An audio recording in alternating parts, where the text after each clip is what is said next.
আমাদের কাজ, এক নম্বর কাজ হচ্ছে এখন পরিবর্তিত বাংলাদেশে কোনো ভারতীয় দালালকে আর জায়গা না দেওয়া। একদম সাফ কথা। বরং প্রত্যেকটা ডিপার্টমেন্টে যেখানেই তারা লুকিয়ে আছে খাপটি মেরে, এই প্রত্যেকটা ভারতীয় দালালকে এখান থেকে বের করতে হবে। আমি একা বললে আমি পারবো না, আপনি একা বললে আপনি পারবেন না। প্রত্যেকটা এই বয়ানের জায়গা, মিম্বর, খুতবা, ওয়াজ মাহফিলের প্যান্ডেল, আমাদের রাজনৈতিক দলগুলো, আমাদের ইসলামপন্থী দলগুলো যেগুলো আছে, সবার ইমারত থেকে আওয়াজটা আসতে হবে। কারণ এরা যদি আর একটা বার সুযোগ করতে পারে, না থাকবে আপনার দেহ, আর না থাকবে আপনার মাথা। এখনই তো আপনাকে হুমকি দিচ্ছে, যে কোনো সময় একটা একটা করে গুপ্ত হত্যা করবে এরা। এখন কথা হচ্ছে, আমরা একটা কাপুরুষতার পরিচয় দিচ্ছি। নেপাল ওকে টাইম দেয় না, ভুটান টাইম দেয় না, মায়ানমার টাইম দেয় না, চায়না তো দেয়ই না, আর আমরা তাকে একেবারে প্রভুর আসনে বসায় রাখছি। আমরা কি দিছি? আমরা ইলিশ দেই, আমরা ট্রানজিট দেই, আমরা রেল দেই, আমরা বন্দর দেই, আমরা আর কি দেই? গ্যাস তো দেই মাশাআল্লাহ।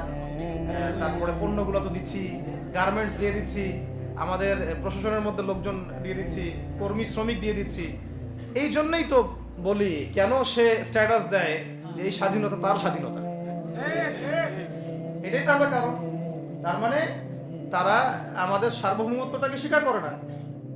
আমাদের রাষ্ট্রে যে কত সমস্যা, আর জানি না যারা দায়িত্বে আছে তারা কি করতেছে। আসলে পুরো জুলুমের পিছনে যত জালেম ইনভলভ ছিল তাদেরকে আইডেন্টিফাই করে ভিতরে ঢুকানো উচিত ছিল না?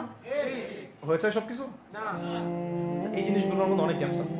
এগুলো যদি এভাবে চলতে থাকে, তাহলে আগামীতে আমরা যারা ইসলামিক রাজনীতি করব বলে চিন্তা করতেছি বা ইসলামকে রাষ্ট্র ক্ষমতা নিতে চাই, আমরাও কিন্তু বেগ পাবো, ভালো রকমের বেগ পাইতো না। যত সময় আমরা অনেক ভুল করছি, যেমন এমন খারাপ করেন না এগুলো, আমরা ভুল করছি এই যে আমরা সেকুলারদেরকে অনেক বিশ্বাস করে ফেলছি, ওদের সাথে জোট করতে গেছি, ঠিক আছে, ওদেরকে আমরা ভাই বোন করার চেষ্টা করছি। আসলে এদের সাথে কাফেরদের সাথে কোনো পার্থক্য নেই। সেকুলারিজমে যারা আছে আর কুফার যারা, এদের মধ্যে কোনো পার্থক্য নেই। ওই কালিমা পড়া না পড়ার পার্থক্য তো, বাকি আপনার পিঠে ছুরি এরাও মারবে ওরাও মারবে। যারা এদেশের রাষ্ট্র ক্ষমতা ইসলামকে চায় না, তারা আমাদের ভাই না। সে যে কোনো নামে আসুক, এক্স ওয়াই জেড, দেখার দরকার, এক্স নামে আসুক, ওয়াই নামে আসুক, জেড নামে আসুক, যারা রাষ্ট্র ব্যবস্থা ইসলামকে চায় না, তারা আমার ভাই।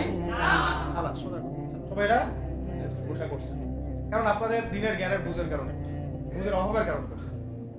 ঠিক আছে, এখন যে মানে সম্ভাবনা শেষ হয়ে গেছে এমনও না। এখন সবাই প্রতিবাদের ভাষায় কথা বলতে পারে, একটা রেভলিউশন ঘটানোর মতো সিচুয়েশন বাংলাদেশে আছে। অন্তত পক্ষে আমাদের ভাইদের মধ্যে আমরা দেখেছি, ছাত্র ভাইদের মধ্যে সাহস তো মাশাআল্লাহ অবশ্যই আছে, ডেডিকেশন আছে, জীবন দেওয়ার মানসিকতা আছে। তাদেরকে খালি নার্সিং করতে হবে, জীবনটা যেন ভুল পথে না যায়।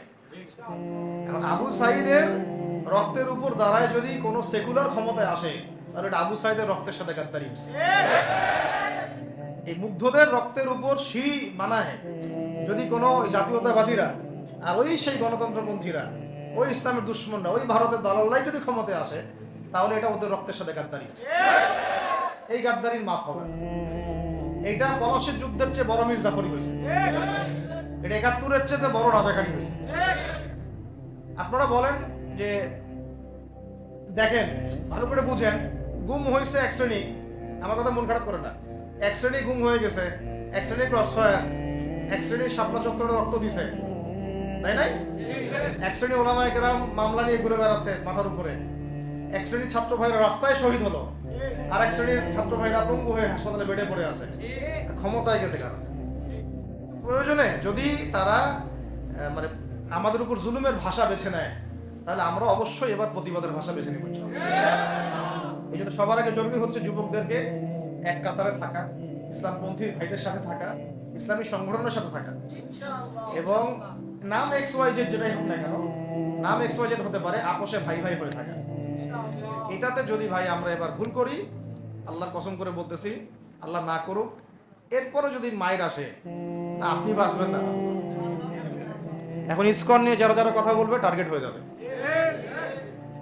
এখন তো কেউ কেউ ঘোষণাও দিচ্ছে চোরাগুপ্তা হামলা চালাই দিবে, তো সেই হিসেবে তো আমাদের হাতে এখন অস্ত্র রাখা ফরজ হয়ে গেছে।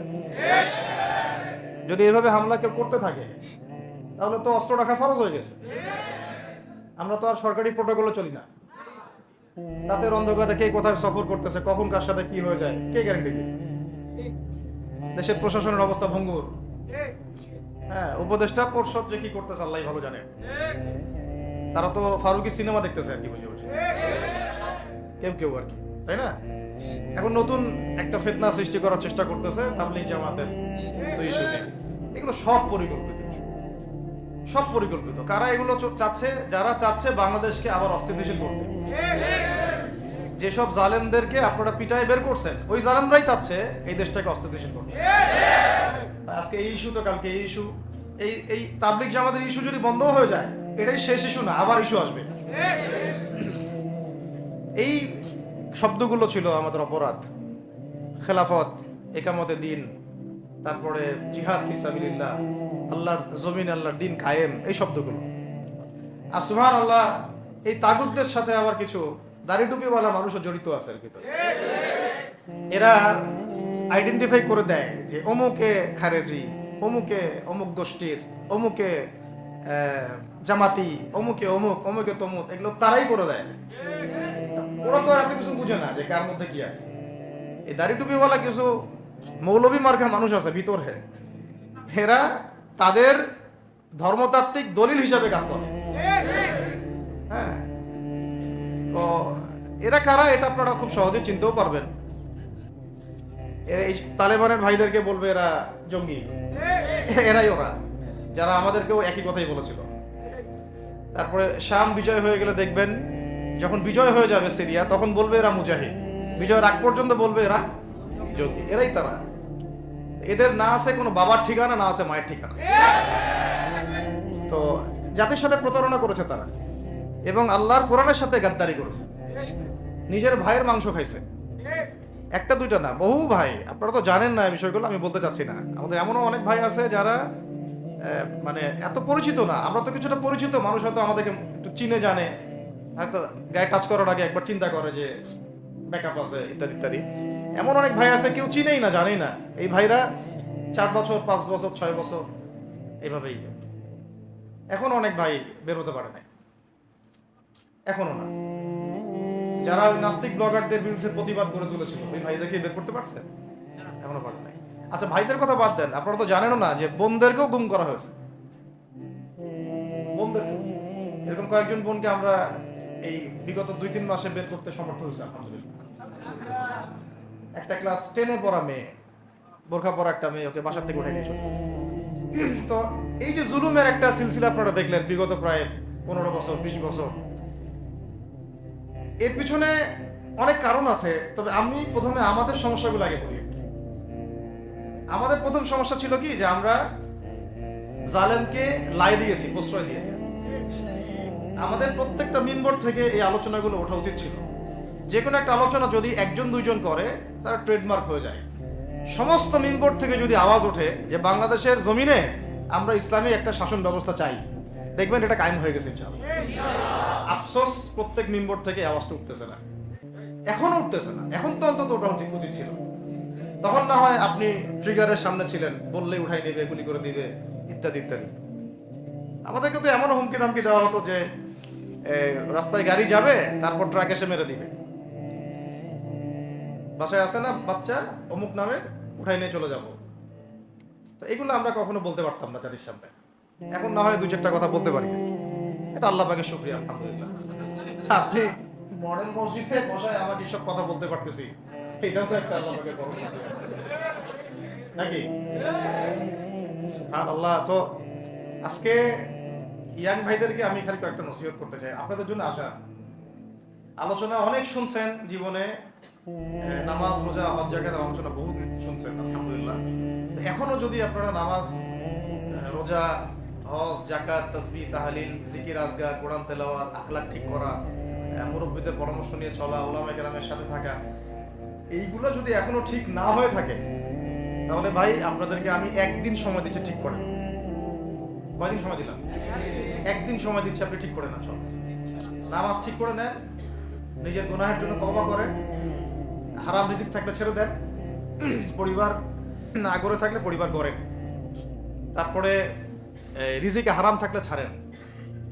আপনার সন্তানকে মানুষ করেন, মুহাক্কিক বরেণ্য আলেমদের সোহবতে থাকেন, ওলামায়ে কেরামের সাথে থেকে হাত শক্তিশালী করেন, মাদকের সাথে থাকলে ছাড়েন, গান বাজনার সাথে থাকলে ছেড়ে দেন, যত কবিরা গুনাহ সব ছাড়েন, ছেড়ে নিয়াত করেন যে আগামী যদি আমি 10 বছর বাঁচি 10 বছর, 20 বছর বাঁচলে 20 বছর, 100 বছর বাঁচলে 100 বছর আল্লাহর জন্য ঢেলে দিব ইনশাআল্লাহ। এটা আলোচনা আর আমি নতুন করে করতে যাচ্ছি না, অনেক আলোচনা এগুলো হয়েছে। আলোচনা শুরু হচ্ছে কোথা থেকে? এখন আমাদের কাজ আছে একটা। তো আমাদের কাজ, 1 নম্বর কাজ হচ্ছে এখন পরিবর্তিত বাংলাদেশে কোনো ভারতীয় দালালকে আর জায়গা না দেওয়া। একদম সাফ কথা। বরং প্রত্যেকটা ডিপার্টমেন্টে যেখানেই তারা লুকিয়ে আছে ঘাপটি মেরে, এই প্রত্যেকটা ভারতীয় দালালকে এখান থেকে বের করতে হবে। আমি একা বললে আমি পারবো না, আপনি একা বললে আপনি পারবেন না। প্রত্যেকটা এই বয়ানের জায়গা, মিম্বর, খুতবা, ওয়াজ মাহফিলের প্যান্ডেল, আমাদের রাজনৈতিক দলগুলো, আমাদের ইসলামপন্থী দলগুলো যেগুলো আছে, সবার ইমারত থেকে আওয়াজটা আসতে হবে। কারণ এরা যদি আর একটা বার সুযোগ করতে পারে, না থাকবে আপনার দেহ, আর না থাকবে আপনার মাথা। এখনই তো আপনাকে হুমকি দিচ্ছে, যে কোনো সময় একটা করে গুপ্ত হত্যা করবে এরা। তো এই জিনিসগুলো কিন্তু বিচ্ছিন্ন ঘটনা না। তার আগে চট্টগ্রামে সাইফুল ইসলাম এক ভাইকে কুপায় মারা হয়েছে, এটার বিচার এখনো হয় নাই। যারা মারছে ওদের পক্ষ নিয়ে আমরা আবার সংখ্যালঘুর স্লোগান তুললাম।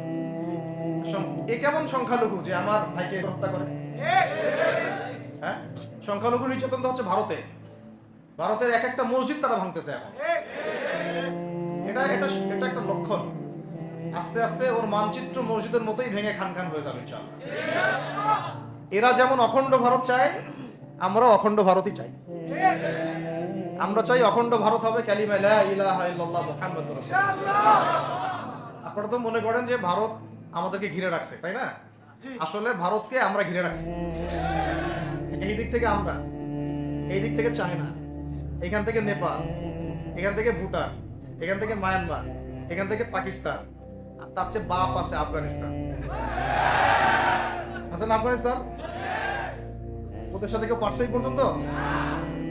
আফগান ভাইরা নিজেদেরকে করে নিচ্ছে, বুঝাচ্ছে। এখন কথা হচ্ছে, আমরা একটা কাপুরুষতার পরিচয় দিচ্ছি। নেপাল ওকে টাইম দেয় না, ভুটান টাইম দেয় না, মায়ানমার টাইম দেয় না, চায়না তো দেয়ই না, আর আমরা তাকে একেবারে প্রভুর আসনে বসায় রাখছি। আমরা কি দিছি?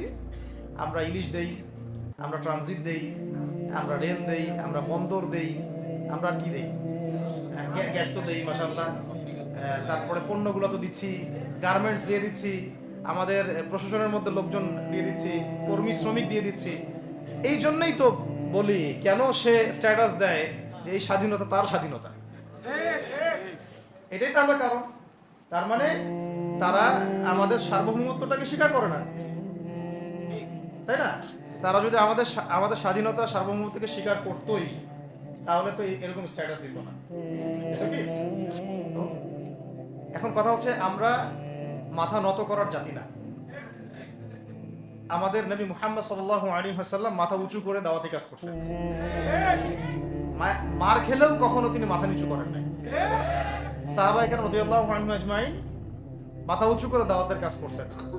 কারোর সামনে মাথা নত ইল্লাল্লাহ, আল্লাহ ছাড়া। মার খেয়েছেন, হিজরত করতে হলে হিজরত করেছেন, কখনো মানুষ গালি দিয়েছে, গালি সহ্য করেছেন, কখনো মদিনায় চলে যেতে হয়েছে, দেশ ছাড়তে হয়েছে, দেশ ছাড়ছেন, আবার কখনো ইসলামী রাষ্ট্র কায়েম করতে হয়েছে, রাষ্ট্র কায়েম করছেন। জিহাদ করার দরকার, জিহাদও করছেন, কেতালের দরকার, কেতালও করছেন। আস্তে আস্তে মক্কা বিজয় করছেন, করেন নাই? সিরাত পড়তে হবে, সিরাতের ধারাগুলো আমাদেরকে বুঝতে হবে। এখন আমরা তো তার উত্তরসূরি, আমরা তাদের উত্তরসূরি। প্রথম কথা হচ্ছে, আমরা আমাদের নতজানু মনোভাবটাকে আগে ত্যাগ করতে হবে, 1 নাম্বার। আর অতীতের জীবনের যে ভুল ত্রুটিগুলো দ্রুত সংশোধন করতে হবে। মানে এখন আর আমাদের হাতে অনেক লম্বা সময় আছে এমন না বিষয়। কত কি যে দ্রুত হয়ে যাবে আপনি হয়তো ভাবতেও পারবেন। বিশ্বটা খুব দ্রুত চেঞ্জ হচ্ছে। এই অল্প সময়ের মধ্যে আফগানের ভাইরা দাঁড়ায় গেছে, অল্প সময়ের মধ্যে সিরিয়া দেখলেন যে পরিবর্তন হয়ে যাচ্ছে। কিন্তু বাংলাদেশে এখন সেই অবস্থাটা নাই। কিন্তু বাংলাদেশে তাবলীগের মেহনত, আমর বিল মারুফ নাহি আনিল মুনকারের মেহনত চলবে। মানে তাবলীগের মেহনত, দাওয়াতের মেহনতটা চলবে, যদি যদি কখনো বাংলাদেশে দেখা যায় যে দেশের শত্রুরা বা দিনের শত্রুরা বা উগ্রবাদীরা এই দেশের স্বাধীনতা সার্বভৌমত্বের উপর আক্রমণ করে, তখন কি আমাদের উপরে জিহাদ ফরজ হবে কিনা? এখন যদি তাই হয়, এখন আপনাদের কি মনে হয় এটার সম্ভাবনা আছে না নাই? এটুকু ইন্টেলেকচুয়াল অবস্থা তো আপনাদের আছে, এটার সম্ভাবনাও হতে পারে, আজ হোক কাল হোক, হতেই পারে। তখন আমার প্রিপারেশনটা কি হবে সেটা আমাকে এখন জানতে হবে। আমার প্রিপারেশনটা কি হওয়া উচিত? প্রথম প্রিপারেশন হওয়া উচিত আগের সমস্ত জিন্দেগিতে যা করছি নিজেকে আল্লাহর দিকে ফিরাই নিয়ে আসে। এটা প্রথম কাজ। যে আল্লাহর দিকে ফিরে আসে নাই, তার সাথে না জিহাদের সম্পর্ক আছে না কিতালের কোনো সম্পর্ক আছে, সে তো আল্লাহর পথেই নাই। তো প্রিয় যুবক ভাইরা, আগে প্রথম কথা হচ্ছে আগে আপনি আল্লাহর দিকে ফিরে আসেন, এক নম্বর। দ্বিতীয় কথা হচ্ছে এরপরে আমাদের প্রয়োজন শারীরিক প্রস্তুতি। শারীরিক প্রস্তুতি যেমনটা বললাম যে কোনো অবস্থাতেই আলেম ওলামাদেরকে, দায়ীদেরকে, মুফতিদেরকে, মুহাদ্দিসদেরকে, মাদ্রাসার শিক্ষকদেরকে, খতিবদেরকে ভিতরে ঢুকতে দেওয়া যাবে না। কারণ আপনাদেরকে যদি ভিতরে নিয়ে যাওয়ার স্কোপ পায় তারা নতুন করে আবারও কেউ, তাহলে আর সুস্থ রাখবে না, ফিজিক্যালি আপনি ঠিক থাকতে পারবেন না। অতএব একটা সামাজিক প্রতিরোধ গড়ে তুলতে হবে সবসময়। মানে একটা এলাকার মধ্যে একজন আলেম আছেন, সেই আলেমকে এলাকা থেকে নিতে পারবে না, তবে এমন একটা মুভমেন্ট থাকতে হবে। প্রতিবাদ না করলে আপনি বান্দরবনে যান, বান্দরবনের পাহাড়ি এলাকায় গিয়ে কোন একটা পাহাড়ি লোককে উঠাই নিয়ে আসেন, দেখি কত বড় সাহস আছে। আর্মি পর্যন্ত পারে না। কে পারে না? সেনাবাহিনী পারে না। পারে? পাহাড়িরা ওখানে ঐক্যবদ্ধ হয়ে যায়, ওদের মহিলারা ঝাড়ু নিয়ে সামনে চলে আসে। এই আমাদের বান্দরবনের কথা বলতেছে। ওখানে যে কুকিচিং একটা ফ্রন্ট গঠন করছে সশস্ত্র বিদ্রোহীরা, ওই অংশটুকুকে নিয়ে একটা মাস্টার প্ল্যান আছে ওদের। ওই অংশটুকুতে তারা খ্রিস্টান রাজ্য বা আলাদা একটা পাহাড়িদেরকে নিয়ে একটা রাষ্ট্র প্রতিষ্ঠা করতে চায়। এটা ওদের স্বপ্ন আর কি। এই উদ্দেশ্যে তারা হাঁটতেছে এবং তারা অস্ট্রের ভাষায় কথা বলে। ওখানে তারা পতাকা বানাইছে, মানচিত্র বানাইছে, এমনকি লাস্ট টাইম আমরা ওখানে গিয়ে শুনলাম যে মুদ্রাও নাকি বানাচ্ছে। মুদ্রা বুঝতেছেন বিষয়টা কত ডিপ? আমাদের রাষ্ট্রে যে কত সমস্যা, আর জানি না যারা দায়িত্বে আছে তারা কি করতেছে, আসলে কোন দিকটা সামাল দিচ্ছে।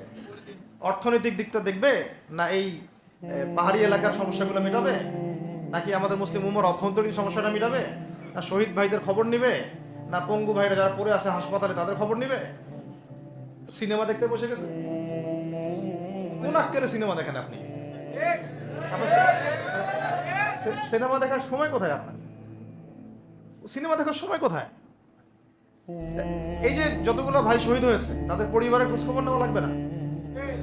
এবং যতগুলো ভাই এখন হাসপাতালে কাতরাচ্ছে তাদের সঙ্গে হাজার হাজার ছাত্র ভাই, তাদের চিকিৎসা করানো লাগবে না? যত মানুষকে গুম করা হয়েছে ওদেরকে মুক্ত করা লাগবে না? তারাও তো জানে এটা অন্যায়, এবং যারা করে তারাও বলে এটা অন্যায়। যারা করে তারাও বলে এটা অন্যায়। এবং আমাকেও বলেছিল যে আমি জিজ্ঞাসা করেছিলাম যে আমাকে যদি মানে প্রকাশ্য কোর্টে চালান করে দেওয়া হয় এবং জাতির সামনে বলা হয় যে আমাকে গুম করা হয়েছে, এবং এরপর যদি বলা হয় যে আমাকে গুম করার পরে কোনো রকমের নেগেটিভ কিছু পাওয়া যায় নাই তাই আমরা ছেড়ে দিয়েছি, এই কথাটা কি বলা যাবে কি যাবে না? তারা বলছে যে না, এটা বলা যাবে না, কারণ এই কাজটা তো মানবতা বিরোধী অপরাধ, এটা করলে তো বললে তো সবাই আবার বুঝে নেবে। তো এই হলো অবস্থা। ওখানে আমরা বুঝেছি যে বাংলাদেশের প্রশাসনের দুইটা ভাগ আছে। একটা ভাগ হচ্ছে মারাত্মক রকমের ইসলাম প্রিয় এবং দেশপ্রেমিক, মাশাআল্লাহ, আমরা তাদেরকে স্যালুট জানাই, মাশাআল্লাহ। কিন্তু আপনারা ভুল জায়গায় শ্রম দিচ্ছেন, আপনারা ভুল জায়গায় মেধা, শ্রম এবং আপনাদের জীবন নষ্ট করতেছেন। আপনাদের থাকা দরকার ছিল ওলামায়ে কেরামদের সাথে, তাহলে আপনাদেরকে টক্কর দিয়ে কেউ সামনে যেতে পারতো না। আপনারা খালিদ বিন ওয়ালিদ হতে পারতেন আমাদের, আপনারা কিন্তু ওমর ইবনে খাত্তাব হতে পারতেন। ওইখানে ঢুকে আপনারা শুধুমাত্র দুনিয়ার স্বার্থে সব নষ্ট করতেছেন। আমাদেরকে বলা হচ্ছে হুজুর বদদোয়া করিয়েন না, হুজুর ছেড়ে দিচ্ছেন, আমাদেরকে বদদোয়া দিয়েন না আবার বের হয়ে। আমাদের চাকরি এটা, ডিউটি এটা। এক ভাই আমাকে কোরআন এনে দিয়েছিল, নির্জনতা তো ওখানে, নির্জনতার সঙ্গী হচ্ছে কোরআন এবং নামাজ।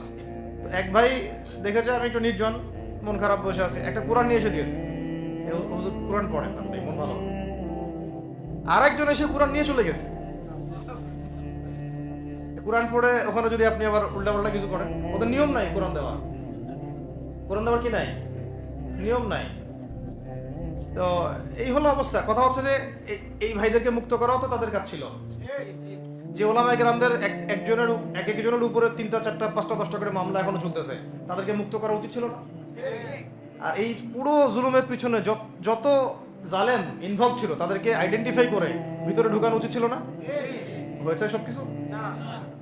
এই জিনিসগুলোর মধ্যে অনেক গ্যাপস আছে। এগুলো যদি এভাবে চলতে থাকে তাহলে আগামীতে আমরা যারা ইসলামিক রাজনীতি করব বলে চিন্তা করতেছি বা ইসলামকে রাষ্ট্র ক্ষমতা নিতে চাই, আমরাও কিন্তু বেগ পাবো, ভালো রকমের বেগ পাইতে হবে। আর বিগত সময়ে আমরা অনেক ভুল করছি, যেমন মন খারাপ করেন না, এগুলো আমরা ভুল করছি এই যে আমরা সেকুলারদেরকে অনেক বিশ্বাস করে ফেলছি, ওদের সাথে জোট করতে গেছি, ঠিক আছে, ওদেরকে আমরা ভাই বোন করার চেষ্টা করছি। আসলে এদের সাথে আর কাফেরদের সাথে কোনো পার্থক্য নেই। সেকুলারিজমে যারা আছে আর কুফার যারা, এদের মধ্যে কোনো পার্থক্য নেই। ওই কালিমা পড়া না পড়ার পার্থক্য, তো বাকি আপনার পিঠে ছুরি এরাও মারবে ওরাও মারবে। আর আমি ছোট মানুষ, ছোট জায়গা থেকে বলতে চাই যে আমাদের যে ওলামায়ে কেরামগণ মাঠে আছেন, যে রাজনৈতিক দলগুলো আপনারা মাঠে আছেন, এবার আপনারা কোনো রুটির টুকরার জন্য লড়বেন না, এবার পুরা রুটি নিয়ে লড়বেন। প্রত্যেক আসনে প্রার্থী দিবেন আপনারা, যেহেতু এর বাইরে সিস্টেম এখন অন্য সিস্টেমে যাওয়ার সুযোগ হচ্ছে না, তাহলে পুরা রুটিটার জন্য লড়তে হবে আপনাদের। আমাদের টার্গেট হচ্ছে এখন একটা ইসলামপন্থী সরকারকে রাষ্ট্র ক্ষমতায় নিয়ে যাওয়া, এটা আমাদের একটা প্রধান টার্গেট। এখন আমাদের এজেন্ডা স্পষ্ট, কোনো গোপন এজেন্ডা নাই। আমাদের কি নাই? কোনো গোপন এজেন্ডা নাই। আমরা চাই বাংলাদেশে এখন একটা ইসলামপন্থী রাষ্ট্র ব্যবস্থা গড়ে উঠুক, ইসলামপন্থী সরকার শাসন ক্ষমতায় আসবে। এটার জন্য আপনাদের সবার ভূমিকা আছে। কেউ কথা দিয়ে ভূমিকা রাখবেন, কেউ লিখবেন, কেউ বলবেন, কেউ যেভাবে হোক আপনাকে ভূমিকা তো রাখতেই হবে। কারো বসে থাকার সুযোগ নেই এখন আর। এই রাষ্ট্রটাকে ইসলামিক রাষ্ট্র হিসেবে গড়ার দায়িত্ব এখন সবার কাঁধে আসছে। আমরা আমাদের জায়গা থেকে বলতেছি, বাকি কাজ কিন্তু আপনাদেরকে করতে হবে। আল্লাহ পাক করার তৌফিক দান করে। আর ইসলামপন্থী ভাইদের আপোষের যে দূরত্ব, এটা কমায় ফেলতে হবে। এই দূরত্ব রাখা যাবে না। ইখতিলাফ আছে থাক, যদি আকীদাগত মৌলিক কোনো পার্থক্য না থাকে, আমরা তো ভাই ভাই নাকি? আমাদের চেয়ে কি মানে সেকুলার আমাদের বেশি বড় ভাই? আমাদের চেয়ে কি ওই যে নাস্তিক মুরতাদরা আমাদের বড় ভাই? কমিউনিজমে যারা আছে ওরা আমাদের বড় ভাই? না এই গণতন্ত্রপন্থী যারা একবারে কট্টর, ওরা আমাদের দিনী ভাই নাকি? আমাদের তো ভাই, সোজা কথা হচ্ছে ইন্নামাল মুমিনুনা ইখওয়া, ইন্নামাল মুমিনুনা, মুমিন যারা মুমিন ভাই, মুমিনে কি ভাই, খালাস। আল মুসলিম ওয়া আখুল মুসলিম, মুসলিমের ভাই কি মুসলিম, খালাস, এইটুক। মুসলিম আমার ভাই, মুসলিম আমার ভাই। এখন যারা এদেশের রাষ্ট্র ক্ষমতা ইসলামকে চায় না, তারা আমাদের ভাই না। সে যে কোনো নামে আসুক, এক্স ওয়াই জেড, দেখার দরকার, এক্স নামে আসুক, ওয়াই নামে আসুক, জেড নামে আসুক, যারা রাষ্ট্র ব্যবস্থা ইসলামকে চায় না তারা আমার ভাই, খালাস, সোজা কথা। এবং রাষ্ট্র ব্যবস্থা ইসলাম চায় যে ভাইরা আমাদের, ওই ভাইদেরকে একসাথে থাকতে হবে। আল্লাহর কসম করে বলতেছি, ইনশাআল্লাহ যদি এই ভাইরা আমরা একসাথে থাকতে পারি, এর সাথে আমরা দায়ীরা, তালেবে ইলমরা এবং আপনারা তো যুব সমাজ আছেন, আমাদেরকে টক্কর দিয়ে বাংলাদেশের রাষ্ট্র ক্ষমতায় কেউ যাইতে পারবে না ইনশাআল্লাহ। সবাইকে ভূমিকা রাখতে হবে। অন্য আলোচনা চেয়ে আলোচনাটাই বেশি দরকার। অন্য আলোচনা অনেক শুনছেন জীবনে, এখন বাংলাদেশের দরকার একটা ইসলামপন্থী রাষ্ট্র ব্যবস্থা। এর বাইরে কোনো আলাপ নাই। এটা প্রতিষ্ঠা করার জন্য কি করতে হবে সেটা ফিকির করেন। তো কি করতে হবে বলেন? প্রথম কথা হচ্ছে আমাদেরকে আগে বৈশ্বিক জালেমদেরকে চিহ্নিত করতে হবে। পুরো বিশ্বে কারা জালেম, এটা কি চিন্তা করা বাকি আছে? এই কথা বলতে যে ভয় পায়, তার তো নবীর ওয়ারিস হওয়ার দাবি করার উচিত না। আর যদি ওইকার কোনো সেবা দাসকে আমরা ক্ষমতায় নিয়ে আসি, আমাদের ভুল হবে না? ছাত্র ভাইরা এই ভুলটা করছে, ছাত্র ভাইরা ভুলটা করছে, কারণ আপনাদের দিনের জ্ঞানের বুঝের কারণে করছে, বুঝের অভাবের কারণে করছে। ঠিক আছে, ঠিক আছে, এখন যে মানে সম্ভাবনা শেষ হয়ে গেছে এমন না। এখন সবাই প্রতিবাদের ভাষায় কথা বলতে পারে, একটা রেভলিউশন ঘটানোর মতো সিচুয়েশন বাংলাদেশে আছে। অন্তত পক্ষে আমাদের ভাইদের মধ্যে আমরা দেখেছি, ছাত্র ভাইদের মধ্যে সাহস তো মাশাআল্লাহ অবশ্যই আছে, ডেডিকেশন আছে, জীবন দেওয়ার মানসিকতা আছে। তাদেরকে খালি নার্সিং করতে হবে, জীবনটা যেন ভুল পথে না যায়। এখন আবু সাঈদের রক্তের উপর দাঁড়ায় যদি কোনো সেকুলার ক্ষমতায় আসে, তাহলে এটা আবু সাঈদের রক্তের সাথে গাদ্দারি হচ্ছে। এই মুগ্ধদের রক্তের উপর সিঁড়ি বানায় যদি কোনো জাতীয়তাবাদীরা আর ওই সেই গণতন্ত্রপন্থীরা, ওই ইসলামের দুশ্মনরা, ওই ভারতের দালাল্লাই যদি ক্ষমতায় আসে, তাহলে এটা ওদের রক্তের সাথে গাদ্দারি হচ্ছে। এই গাদ্দারির মাফ হবে না। এটা পলাশির যুদ্ধের চেয়ে বড় মীর জাফরি হয়েছে, এটা ৭১-এর চেয়ে বড় রাজাকারী হয়েছে। আপনারা বলেন যে দেখেন ভালো করে বুঝেন, গুম হয়েছে এক শ্রেণী, আমার কথা মন খারাপ করে না, এক শ্রেণী গুম হয়ে গেছে, এক শ্রেণী ক্রসফায়ার, এক শ্রেণী শাপলা চত্বরে রক্ত দিছে, তাই নাই? এক শ্রেণী ওলামায়ে কেরাম মামলা নিয়ে ঘুরে বেড়াচ্ছে মাথার উপরে, এক শ্রেণীর ছাত্র ভাইরা রাস্তায় শহীদ হলো, আর এক শ্রেণীর ছাত্র ভাইরা পঙ্গু হয়ে হাসপাতালে বেডে পড়ে আছে। ক্ষমতায় গেছে কারণ নতুন এক শ্রেণী, হ্যাঁ, এবং ওখানে এমন কিছু মানুষ আছে যাদের সাথে আন্দোলনের কোনো সম্পর্ক ছিল না, সম্পূর্ণ উড়ে এসে জুড়ে বসছে তারা। তাহলে এখানে ইসলামিক রাজনৈতিক দলগুলোকে সামনে রাখা যাইতো, তাদের থেকে তো উপদেষ্টা একটাও নেয় নাই। জামাত ইসলাম থেকে একটা উপদেষ্টা নিছে কিনা? হেফাজত ইসলাম থেকে কোনো উপদেষ্টা নিছে কিনা? আমাদের চরমনায় থেকে একটা উপদেষ্টা নিছে কিনা বলেন? তার মানে রাষ্ট্র গঠনে আমাদের কোনো ভূমিকা নাই। না, আমাদেরকে বুঝাইছে যে আপনারা পরে আসে ইলেকশন দিব, তখন আপনারা ইলেকশন লড়েন। ইলেকশন সে কবে দেয় সেটাও দেখেন, আদৌ দেয় কিনা সেটাও দেখেন। কাকে বিশ্বাস করবেন? বিশ্বাসটা করবেন কাকে? যখন মোস্তফা সরোয়ার ফারুকের মতো একজন উপদেষ্টা হচ্ছে, বিশ্বাসটা আপনি করবেন? সারা জীবন মানুষকে পরকে শিখাচ্ছে, তার কোন যোগ্যতায় সে উপদেষ্টা হচ্ছে? আচ্ছা, একটা কাজ করেন, এটা উপদেষ্টা করার জন্য একটা পরীক্ষা নেন না, দেখি বিসিএস এর মতো, দেখেন না এটা পাস করে কিনা। অথবা আপনি একটা কাজ করেন, ইসলামিক সায়েন্সের পরীক্ষা নেন, দেখেন কুরআন তেলাওয়াত করতে পারে কিনা। কিসের ভিত্তিতে হলো? এই যে এই সমস্যাগুলো থেকে গেছে। তারপরেও যা হয়ে গেছে হয়ে গেছে। এখন আমাদের যেটা কথা সেটা হচ্ছে, আমরা তো আর কোনো বিদ্রোহে যেতে চাই না, আমরা যে শান্তিপূর্ণভাবে ইসলাম প্রতিষ্ঠা করতে। কিন্তু প্রয়োজনে যদি তারা মানে আমাদের উপর জুলুমের ভাষা বেছে নেয়, তাহলে আমরা অবশ্যই এবার প্রতিবাদের ভাষা বেছে নিব। এই জন্য সবার আগে জরুরি হচ্ছে যুবকদেরকে এক কাতারে থাকা, ইসলামপন্থী ভাইদের সাথে থাকা, ইসলামী সংগঠনের সাথে থাকা, এবং নাম XYZ যেটাই হোক না কেন, নাম XYZ হতে পারে, আপোষে ভাই ভাই হয়ে থাকা। এটাতে যদি ভাই আমরা এবার ভুল করি, আল্লাহর কসম করে বলতেছি, আল্লাহ না করুক, এরপরে যদি মায়ের আসে, না আপনি বাঁচবেন না আমি বাঁচবেন, কেউই না, ইনশাআল্লাহ ওই দিন আসবে না। আর আমরা যদি ইনশাআল্লাহু আজ্জা ওয়া জাল যদি আমরা এটাকে মদিনা রাষ্ট্র বানাতে পারি, এই বাংলাদেশকে যদি আমরা একটা মদিনা রাষ্ট্র বানাতে পারি, ইনশাআল্লাহ কালকে গাজওয়াতুল হিন্দ হবে, ওটার জন্য রেডি আমরা। পাকিস্তানের কাছে কিছুই নাই, আছে খালি 10টা 12টা বেগুন, তাতেই ভয়ে কাঁপতে থাকে। চায়না খালি একটু ভয় দেখায় যে আগাইলে কিন্তু সিকিম নিয়ে নিব, আগাইলে কিন্তু চিকেন নেক গিলে ফেলবো। চায়নার ওই ছোট ছোট যোদ্ধাদের কাছে যে মাইটটা খায়, আর আমাদের এখানে দেখা যায় যে সীমান্তর মধ্যে একটা কৃষকও যদি সীমান্ত থেকে দূরেও হাল চাষ করে, ওকে গুলি করে মেরে ফেলে। ফেলা নেই, ফেলানির কথা ভুলে গেছেন আপনারা? আমাদের বন্যা, এরকম কতগুলো মানুষকে সীমান্ত হত্যা করে মারা হয়েছে। আজকে গুগলে গিয়ে সার্চ করে দেখেন কতগুলো মানুষকে বিগত 15 বছরে সীমান্ত হত্যা করা হয়েছে। তো এখানে আমাদের স্বাধীনতার প্রশ্ন আসে না, এখানে গণতন্ত্রের কথা আসে না, সার্বভৌমত্বের কথা আসে না, না, বরং তারা ক্ষমতার জন্য ওদের কাছে ঈমান বিক্রি করে দিয়েছে। ক্ষমতার জন্য এই উগ্রদের কাছে, মানে উগ্র হিন্দুত্ববাদীদের কাছে ওরা তাদের ঈমান, ওদের আমল, ওদের তাকওয়া, ওদের দিন সব বিক্রি করে দিয়েছে।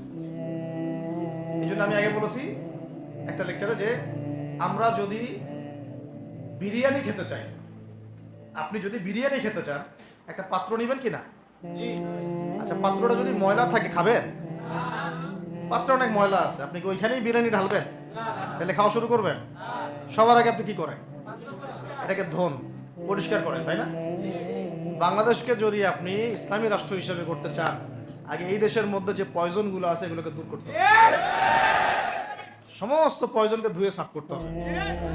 তারপরে যে খেলাফা বা শরিয়া বা ইমারা যেটাই আসুক, ইমারা এক জিনিস, খেলাফা আর এক জিনিস। আমি এক কথায় বোঝাচ্ছি ইসলামী রাষ্ট্র ব্যবস্থা, ইসলামী রাষ্ট্র ব্যবস্থা। যদি ইসলামী রাষ্ট্র ব্যবস্থা তারপরে আসে, জমিন সাফ করার পরে, তখন সেটা সাস্টেইন করবে ইনশাআল্লাহ।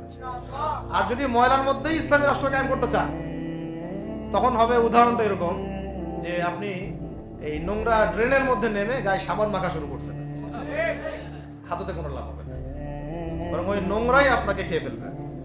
ঠিক আছে? ডেমোক্রেটিক সিস্টেমের মধ্য দিয়ে যদি আমাদের ভাইরা ক্ষমতা যেতে পারে, যাক না, সমস্যার কিছু নাই। এটা কতটুকু জায়েজ না জায়েজ, হালাল হারাম সুন্নাত, এদিকে আমি যাচ্ছি না। এবং এটা নিশ্চিত তারাও জানে এটা সুন্নাত না, তারাও জানে এটা কি না, সুন্নাত পদ্ধতি না। কারণ রাসূলুল্লাহ সাল্লাল্লাহু আলাইহি ওয়াসাল্লাম দাওয়াতের মধ্য দিয়ে এবং সশস্ত্র যুদ্ধের মধ্য দিয়ে মানে মক্কা বিজয় করেছেন। দাওয়াতের মধ্য দিয়ে তিনি মদিনা রাষ্ট্র কায়েম করেছেন। তারপরে মদিনা রাষ্ট্রকে বেস করে আস্তে আস্তে আরও রাষ্ট্রকে এক্সপ্যান্ড করেছেন। বদর, উহুদ, খন্দক, খায়বার এগুলো হয়েছে, আস্তে আস্তে মক্কা বিজয় হয়েছে। মূল ছিল আগে মদিনা রাষ্ট্রটা কায়েম করা। তো আমরা যে কোনোভাবেই হোক মদিনা রাষ্ট্রটা আমাদের কায়েম করতে হবে আগে, তারপরে ইনশাআল্লাহ তাআলা দেখবেন হ্যাঁ ওই অখণ্ড ভারত আমরাও কায়েম করবো ইনশাআল্লাহ। সংখ্যা দিয়ে কিচ্ছু না, ওদের সংখ্যাকে আমরা ভয় পাই, ওদের সংখ্যাকে ভয় পাওয়ার কিচ্ছু নাই, সংখ্যাকে ভয় পাওয়ার কিচ্ছু নাই। কারণ এই যে কোরআন আমার সামনে যে কোরআনটা আছে এটা দেখে একটু খারাপ লাগলো, কোরআনের যে অবস্থা এটা খুব মনের কষ্ট দিল আর কি। কোরআনটা হবে চকচকা, এটা দেখে বোঝা যাচ্ছে এটা অনেকদিন কেউ পড়েই নাই। আপনাদের বাসার যদি কোরআনের এই হালত হয় তাহলে আমাদের দ্বারা দিন কায়েম হবে না। আপনার কোরআনের হালত হবে এমন যে কোরআনে এক বিন্দু পরিমাণ কোনো ময়লা নাই, প্রত্যেকদিন আপনার হাতের স্পর্শেই ময়লা দূর হয়, তখন এই কোরআন আপনার পক্ষে কথা বলবেন ইনশাআল্লাহ। ভাই কোরআনের কাছে চলে আসেন, আর দেরি করেন না, সময় নাই। আল্লাহ পাক সবাইকে কবুল করেন, আমিন। এই মসজিদগুলোকে কাজে লাগান, এখানে তালিমি বৈঠক চালু করেন প্রত্যেক সপ্তাহে। আমি যদি প্রত্যেক মাসে রংপুরে আসি, প্রত্যেক মাসে সময় দেবো ইনশাআল্লাহ। আপনারা এখানে ইমাম ঠিক করেন, খতিব ঠিক করেন এবং ওই যে টিচার ঠিক করেন, করে আপনারা কোরআন শিক্ষার ব্যাচ চালু করেন, কোরআনের তাফসীরের ক্লাস চালু করেন, তারপরে তুলনামূলক আরবি ভাষা শিখেন, মানে এগুলো শিখে নেন তাড়াতাড়ি। সময় নাই এগুলো, আমাদের হাতে সময় কম। এগুলো আজকে থেকে 10 বছর আগেই শেখা উচিত ছিল, তাই না? কিন্তু আমাদের এই সেকুলার শিক্ষা ব্যবস্থা আপনার জীবন থেকে 20 বছর কেড়ে নিছে। 20 বছর পড়াশোনা করার পরে আমি চ্যালেঞ্জ করতেছি যে লাখ লাখ টিচারকেও যদি আপনি কোরআন তেলাওয়াত ধরেন সহি বলতে পারেন, অথচ তারা জাতির শিক্ষক হয়ে বসে আছে। সেকুলার শিক্ষা ব্যবস্থাটা আমাদের জীবন থেকে পুরা ইসলামের হকটাকে নষ্ট করে ফেলছে। আপনার অধিকার ছিল যে আপনি একজন স্কুলের স্টুডেন্ট, আপনি কোরআন পড়তে পারবেন। আপনি একজন কলেজের স্টুডেন্ট, আপনি কোরআনের তাফসীর করতে পারবেন। আপনি একজন ইউনিভার্সিটি পাস করেছেন, আপনি হাদিসও পড়তে পারবেন, এবারও তো দিতে পারবেন, এরাও দিতে পারবেন। এটা আপনার হক ছিল, কিন্তু এই হকটা নষ্ট করছে কারা? এই সেকুলার শিক্ষা ব্যবস্থা নষ্ট করে ফেলছে। এখন তো কিছু করার নাই। তো এটাতে আমাদের দোষ কি? আমাদের দোষ হচ্ছে আমরাই তো তাদেরকে ভোট টোট দিয়ে উপরে উঠেছিলাম। আমাদের বাপরা উঠেছে, আমাদের বাবারা উঠেছে, তার বাবারা উঠেছে। আমরা তো ওই সময় ইনসাফ করি নাই, ফল আমাদেরকে ভোগ করতে হয়েছে। আপনি এই প্রসঙ্গে দুটো কথা বলেই ফেলেন, নাহলে আমি মানে হকাদায় হয় না। একটা মুসলিম ঘরের ছেলে, তার অধিকার নাই প্রাইমারি স্কুলে গিয়ে সে কোরআন শিখবে? আচ্ছা, আমাদের মৌলিক অধিকার কি? খাদ্য, বস্ত্র, বাসস্থান, শিক্ষা, চিকিৎসা, 5টা বলি না? তো কোরআন আমার মৌলিক অধিকার না? মুসলিম পরিবারের সন্তান আমি, কোরআন আমার মৌলিক অধিকার না? তারপর প্রাইমারি স্কুল আপনাকে শিখায় নাই, হাই স্কুল আপনাকে শিখায় নাই, এমনকি কারমাইকেল শিখাইছে আপনাকে, বেগম রোকেয়া বিশ্ববিদ্যালয় শিখাইছে, এরাও শিখায় নাই। এমনকি বিসিএস ক্যাডার হচ্ছেন কোরআন ছাড়াই, ডক্টর হচ্ছেন কোরআন ছাড়াই, ইঞ্জিনিয়ার হচ্ছেন কোরআন ছাড়াই। এমনকি শিক্ষা কমিশন গঠন হচ্ছে, ওই কমিশনের লোকদেরও কোরআনের জ্ঞান নাই। টকশোতে এসে আবার ঠিকই পটর করে, কোরআনে পড়তেও পারে না, টকশোতে এসে পটর করে। এই তো বিগত 10 বছর তো টকশোর বছর ছিল, খালি টকশো, দেখেন নাই? আলোচনা একটা ন্যারেটিভ তৈরি করা হচ্ছিল ইসলাম নিয়ে। যারাই কথা বলবে এরাই জঙ্গি, এরাই মৌলবাদী, এরাই সন্ত্রাসী। হ্যাঁ, তো কিভাবে মানুষের ব্রেইন ওয়াশ করা হয়েছে। আমি আসলে অবাক হয়ে গেছি এই ঘটনাতে, জুলাইয়ের ঘটনায়, যে যুব সমাজকে ধ্বংস করার জন্য তারা 20 বছর ঢেলে দিছে, ওই যুব সমাজই তাদেরকে পিটাই বের করছে। আল্লাহ পাকের কি পরিকল্পনা! আপনাদেরকে ধ্বংস করার জন্য 20 বছর ধরে তারা সিলেবাস কারিকুলাম করছে। আপনাদেরকে শরৎচন্দ্র পড়াইছে, বঙ্কিমচন্দ্র পড়াইছে, হুমায়ুন আহমেদ পড়াইছে, হুমায়ুন আজাদ পড়াইছে, হ্যাঁ শেক্সপিয়ার পড়াইছে, আর কত কি পড়াইছে। কোরআন পড়তে দেয় নাই, নামাজের স্বাধীনতা দেয় নাই, পর্দার স্বাধীনতা দেয় নাই। আমাদের বোন পর্দা করে পরীক্ষা দিতে গেছে, নেকাব খুলে ফেলা হয়েছে, কি করে নাই। কিন্তু ওই ছাত্র জনতার হাতেই পিটানি খেতে হয়েছে। আল্লাহ পাকের দেখছেন কি একটা মিরাকেল, আল্লাহ পাকের কি মানে কুদরত, কারিশমা। ঠিক কিরকম হয়েছে জানেন? ঘটনাটা হয়েছে এরকম যে ফেরাউনের ঘরেই মুসা আলাইহিস সালামকে আল্লাহ পাক বড় করছে। মাশাআল্লাহ। তো আপনাদেরকে ধ্বংস করার জন্যই কিন্তু এই পলিসিগুলো অ্যাপ্লাই করা হয়েছে। এখন যে আল্লাহ পাকের রহমতে আপনারা বিপদে যান নাই, আলহামদুলিল্লাহ। এখন যেটা আল্লাহ পাক বোঝার তৌফিক দিয়েছেন, দেখেন আপনারা কোরআন শিখতে পারতেন, এখানে পারেন নাই। শিক্ষা কমিশনের মধ্যে কোরআন নাই। শুধু তাই না, দেখেন 360 জন এমপি মন্ত্রীকে আপনি বসায় দেন, 360 জন এমপি মন্ত্রীকে বসায় তাদের সবাইকে শুধু কিচ্ছু না, আমি বলবো খালি সূরা ফাতিহা তিলাওয়াত করতে পারে, পারলে শুধু মমতাজ পড়তে পারে নাকি? কারণ তার তো বুখারী মুসলিম সিয়াসিত ওটা পড়া ছিল আর কি, এটা পড়া ছিল, তো হয়তো সে পারতে পারে, পারলে তো ভালো, খারাপ কিছু না, ঠিক আছে? তো বাকি কেউ কিন্তু পারো। প্রিয় ভাইরা, কথা অনেক হয়ে গেছে, মূল কথা হচ্ছে যে আমাদেরকে এখন একটা নতুন উদ্দেশ্য নিয়ে, টার্গেট নিয়ে, একটা মিশন নিয়ে আগামীকাল থেকে পথ চলতে হবে। প্রথম গন্তব্যটা কি? আমরা বাংলাদেশকে একটা মদিনা রাষ্ট্র কায়েম করতে চাই। সেটা যদি করতেই হয় তাহলে আমাকে কার আদলে করতে হবে, কার সুন্নতে করতে হবে? নবী মুহাম্মদ সাল্লাল্লাহু আলাইহি ওয়াসাল্লামের তরিকায়। এবং তার তরিকার প্রথম কাজটাই হচ্ছে আগে ইলম শিখতে হবে। কি শিখতে হবে? এই মসজিদগুলোকে কাজে লাগান, মাদ্রাসাগুলোকে কাজে লাগান। এবং 2 নম্বর হচ্ছে ইলম একা একা শেখা যাবে না। ইলম একা একা শেখা যাবে না। 20 বছর তো আপনি একা পড়াশোনা করেন নাই, প্রতিষ্ঠান ছিল, ওস্তাদ ছিল, তাই না? টিচার ছিল, আপনার একাডেমিক কারিকুলাম ছিল। ঠিক ওইরকমই দিনের ইলমও একা একা শেখা যাবে না, ওস্তাদ লাগবে। এবং আলহামদুলিল্লাহ আমাদের বাংলাদেশে ওস্তাদের অভাব নাই, আলহামদুলিল্লাহ। প্রত্যেক জেলায় জেলায়, উপজেলায়, সব জায়গাতেই মুহাক্কিক বরেণ্য আলেমগণ আছেন, আলহামদুলিল্লাহ। আর আপনি খুঁজে বের করবেন কে মুহাক্কিক আলেম। আমি কিছু মানে তাদের বৈশিষ্ট্য বলতে পারি যে তারা নিজেকে জাহির করেন না, বিনয়ী হন, অহংকারী হন না, তারা এত বেশি আইওয়া শোডাউন এত পছন্দ করেন না, নিজেকে আড়াল করার চেষ্টা করেন, হক কথা বলতে তারা ভয় করেন না, এবং তারা অনেক গভীর জ্ঞানের অধিকারী হওয়া সত্ত্বেও অনেক বেশি বিনয়ী হন না।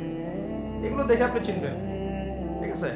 আমাদের সালাফরা তো বলতেন যে মুহাক্কিক মানুষকে পাবেন 2 জায়গায়, এক হচ্ছে মাটির তলে, আরেকটা হচ্ছে জেলখানায়, ঠিক আছে? তো যাই হোক, এখন অনেক বরেণ্য উলামায়ে কেরাম আমাদের সমাজে আছেন, তাদের যে কারোর সাথে অন্তত একজনের সাথে নিসবত রাখেন, অন্তত একজনের সাথে নিসবত রাখেন।